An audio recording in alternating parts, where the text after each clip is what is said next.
आज बड़ा हर्ष का विषय है कि आज हम एक स्वतंत्र भारत में, एक स्वतंत्र देश में, स्वतंत्र देश की हवा में सांस ले रहे हैं। और आज इस जो स्वतंत्रता की जो कीमत है, हमारी जो नई जनरेशन है शायद उसको मालूम नहीं। इतने वर्ष तक गुलामी की जंजीरों में जकड़े रहने के बाद, असंख्य लोगों के बलिदान से, उसमें न धर्म देखा लोगों ने, न जात देखी, ना उन्होंने उद्देश्य देखा कि किस लिए लड़ रहे हैं, और रात दिन प्रयास कर कर और यातनाओं को सहते हुए देश की आज़ादी के लिए काम किया। असंख्य स्वतंत्रता सेनानी, असंख्य शहीद, जिनका इतिहास में नाम भी हम लोगों को याद नहीं है, उनका इस देश को आज़ाद कराने में योगदान रहा।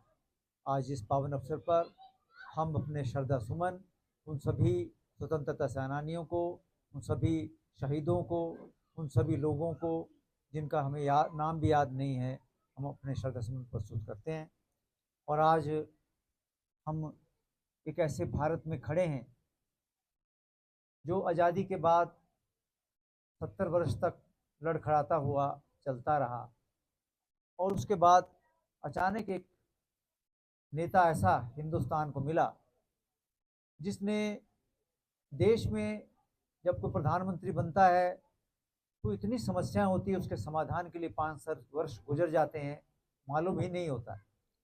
परंतु एक ऐसा नेता देश को मिला, और आज हम देख रहे हैं कि जो समस्याएं हैं, समस्याओं से बाहर निकलकर, जब 11 वर्ष पूर्व देश की कमान माननीय मोदी जी ने संभाली, तो देश 70 वर्षों से जो आर्थिक संकट से जूझ रहा था, ऐसा समय भी देश में आया जब देश का सोना है वो विदेश में गिरवी रखना पड़ा और वहाँ से धन प्राप्त करना पड़ा, देश को चलाने के लिए प्रयास किया गया। और आज ऐसा देश भी बना है पूरे विश्व में जहाँ 11वें नंबर से देश की इकोनॉमी 4वें नंबर पे, हम 4थे नंबर पे हम लोग पहुँच गए हैं, और निरंतर हम आगे बढ़ रहे हैं। और आज हम किसी भी देश से जब बात करते हैं तो आंख मिलाकर हम बात करते हैं, आंख झुका के बात नहीं करते हैं। और आज पूरे विश्व जो है वो आशा भरी निगाहों से हिंदुस्तान की ओर देख रहा है, बड़े गौरव की बात है। 70 वर्षों से आज़ादी के बाद जहां देशभक्ति की भावना सिर्फ हम स्कूल कॉलेज में ही बात करते थे, बच्चों को ही बताते थे कि देश के लिए मर मिटने की कसम खाएं, देश की जो आन बान शान के लिए काम करें। परंतु पिछले 11 वर्षों से आपने देखा होगा कि पूरे हिंदुस्तान को जो धार्मिक भावना से ओतप्रोत किया है, उसके लिए भी जो सरकारें प्रयास नहीं करती थी, पहली बार प्रयास हुआ कि हर एक आदमी हिंदुस्तान का अपने आप को भारतीय महसूस करता है, हिंदुस्तान का नागरिक महसूस करता है, गौरव महसूस करता है, और देशभक्ति की भावना उसमें कूट कूट के भरे जाने का जो प्रयास किया था वो आज आगे बढ़ रहा है, जिसका फलस्वरूप तिरंगा यात्रा, तिरंगा तो 70 वर्ष पूर्व भी था, तब भी फहलाया जाता था, 15 अगस्त 26 जनवरी को फहलाया जाता था। परंतु आज पूरे देश जो है आपको वो आज जो है वो देशभक्ति की भावना से ओतप्रोत मिलेगा, तिरंगे में मिलेगा। इसके लिए मैं आभार व्यक्त करता हूँ अपने लोकप्रिय प्रधानमंत्री नरेंद्र मोदी जी का।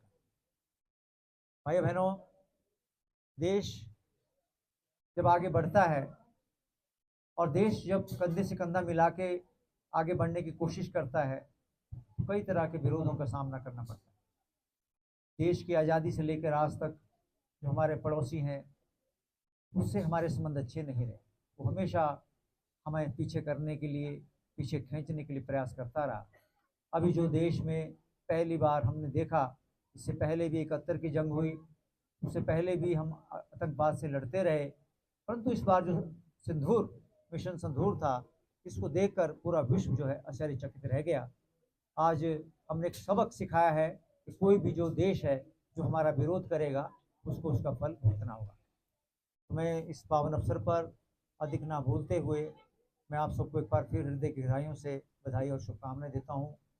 बच्चों ने बहुत अच्छा कार्यक्रम यहाँ पर प्रस्तुत किया। मैं सभी बच्चों को 5100 रुपये अपनी ओर से मिठाई के लिए देने की घोषणा करता हूं। और उसके साथ ही प्रधान जी ने इस विद्यालय के बारे में मुझे जानकारी दी। मेरा सौभाग्य है कि तीसरी बार मैं आप लोगों के बीच यहाँ पर आया हूँ। फिर मैं चाहता हूँ कि अगली बार जब मुझे अवसर मिले यहाँ पर आने का, तो यहाँ कुछ ना कुछ परिवर्तन हो। और उसमें इन्होंने बाउंड्री वॉल के बारे में बात की है, उसके लिए जो भी मेरा सहयोग होगा मैं उससे करूँगा। सरकारी तौर पे भी मैंने इनसे बात की है, और स्वयं भी जो भी उसके लिए सहयोग होगा, बजरी रेते का जो भी सहयोग होगा, मैं अपनी ओर से करूँगा। आप सब ने मुझे यहाँ पर बुलाया, आपका बहुत बहुत धन्यवाद। जय हिंद, जय भारत। भारत माता की, भारत माता की, वंदे वंदे, जय भारत।